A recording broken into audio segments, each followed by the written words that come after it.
നമസ്കാരം, കൊട്ടാരക്കര മീഡിയയിലേക്ക് സ്വാഗതം. തിരുവനന്തപുരത്ത് IB ഉദ്യോഗസ്ഥ മേഘയുടെ ആത്മഹത്യയിൽ ആരോപണ വിധേയനായ സുഗാന്ത് സുരേഷിനെതിരെ വകുപ്പ് തല നടപടി ഉടൻ സ്വീകരിക്കുന്നു. സർവീസിൽ നിന്നും പുറത്താക്കുന്നതിന് IB നടപടികൾ ആരംഭിച്ചു. അതേസമയം സുഗാന്ത് സുരേഷ് ഇപ്പോഴും ഒളിവിലാണെന്നും പ്രതിയെക്കുറിച്ച് വിവരങ്ങൾ ഇല്ലെന്നുമാണ് പോലീസ് വ്യക്തമാക്കുന്നത്. IB ഉദ്യോഗസ്ഥയുടെ ആത്മഹത്യയിൽ ഗുരുതര വകുപ്പുകൾ ചുമത്തി പ്രതി ചേർത്തതോടെയാണ് സുഗാന്തിനെതിരെ വകുപ്പുതല നടപടികൾ IB വേഗത്തിലാക്കിയത്. ഉദ്യോഗസ്ഥനെ സർവീസിൽ നിന്ന് പുറത്താക്കുന്നതിനാണ് നീക്കം. പ്രൊബേഷൻ സമയമായതിനാൽ നിയമ തടസ്സങ്ങൾ ഇല്ലെന്നാണ് IB വിലയിരുത്തുന്നത്.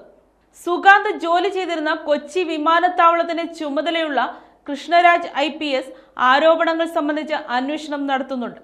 തിരുവനന്തപുരത്തെ ഫോറിനേഴ്സ് റീജിയണൽ രജിസ്ട്രേഷൻ ഓഫീസ് മേധാവി അരവിന്ദ് മേനോൻ IPSനാണ് മേൽനോട്ട ചുമതല. ആഭ്യന്തര അന്വേഷണ റിപ്പോർട്ട് IB ജോയിന്റ് ഡയറക്ടർക്ക് ഉടൻ കൈമാറും എന്നാണ് വിവരം.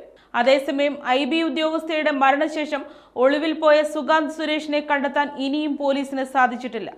പ്രതിയെക്കുറിച്ച് ഇപ്പോഴും വിവരങ്ങളില്ലെന്നാണ് പോലീസ് പറയുന്നത്. മേഘയുടെ മരണത്തിന് പിന്നാലെ സുഗാന്തും മാതാപിതാക്കളും വീട്ടിൽ നിന്നും മാറി താമസിക്കുകയാണ്. ഇവർ എവിടെയാണെന്ന് അന്വേഷണം നടക്കുന്നുണ്ടെങ്കിലും ഇതുവരെ കണ്ടെത്താനായിട്ടില്ല. IB ഉദ്യോഗസ്ഥയുടെ മരണത്തിന് പിന്നാലെ സുഗാന്ത് സുരേഷിനെ കേസിൽ പോലീസ് പ്രതി ചേർത്തിരുന്നു. ലൈംഗിക പീഡനത്തിന് തെളിവുകൾ ലഭിച്ച സാഹചര്യത്തിലാണ് നടപടി. ബലാത്സംഗം, തട്ടിക്കൊണ്ടുപോകൽ എന്നീ വകുപ്പുകൾ ഉൾപ്പെടെ ഇയാൾക്കെതിരെ ചുമത്തിയിട്ടുണ്ട്.